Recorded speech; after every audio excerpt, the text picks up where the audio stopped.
Hi there, this week we're going to be talking about the fact that your CPU is tougher than you think. My name is Steve, this is TQA Weekly, and your CPU on your computer is likely going to be the last functioning piece of your entire build, provided you take care of your computer, and that is not an accident. There are plenty of great reasons to why that is, but to answer a question I had seen on Reddit about how his computer was getting hotter and hotter and hotter and he couldn't understand, I decided I might as well chime in. Because what's actually making processors hotter on a computer are moving parts. So your CPU cooler is more likely to die than your CPU because your processor has been better designed with various tolerances and examined thoroughly for its performance specifications. It is just basically a complete complex network of transistors, and there are not really any moving parts exposed to the world. Now your CPU cooler is aided by a fan or a pump of some kind and is using bearings, sleeves, some sort of magnetic levitation in some cases that allow it to have an impeller or a fan actually spin. And this is the part that breaks the most often. Your bearings, your magnetic levitation rings, basically the magnetic sleeves and all that, all of these are exposed to the elements of your environment. In many cases, if the environment of the computer is exceptionally dirty, you're going to get a lot of dust and grime getting into those parts. If the water in your water cooler is dirty, it's going to get a lot of stuff stuck around the impellers and all of that. And that means that you're going to have something that suffers from erosion, wear and tear, friction, and all of that.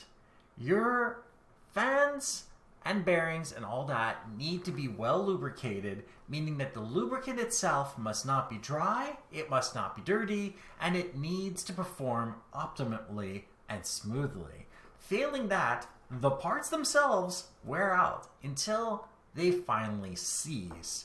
And what happens at this point, while it's seizing up and not completely seized, your processor starts heating up.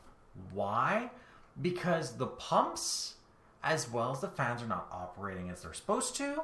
The heat sinks and the radiators are not able to remove enough of the heat from the system, and they simply heat up. But doesn't that damage the processor? Some of you might be asking that.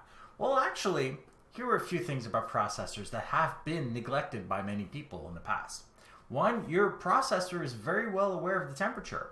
It will thermal throttle, and thermal throttling requires that the processor actually downclocks and downvolts itself. Doing those things means that it will actually generate less heat. You will get a performance hit because it is basically preventing damage to itself.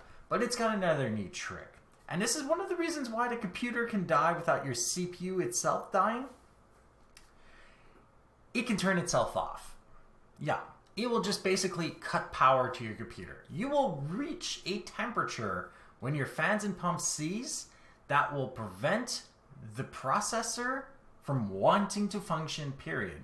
It turns the computer off. And it's a safety setting that you cannot override. It is part of your processor. And that in itself is why your CPU is tougher than you think. Your entire computer can die and it will survive. And this is shown in all the marketplaces out there after somebody has a relatively old computer while they're looking for a main board to use the processor with. You will find that there is a huge supply of processors and not as many main boards available, meaning that the price of those main boards tend to stay the same or go up with time as you are trying your best to have a main board that actually works with the computer system. So I hope you understand now why your CPU is tougher than you think.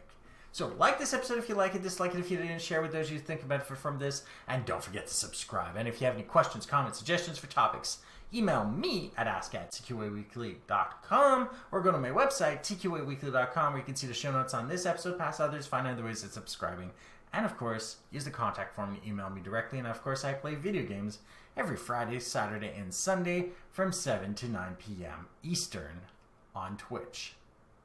Thank you.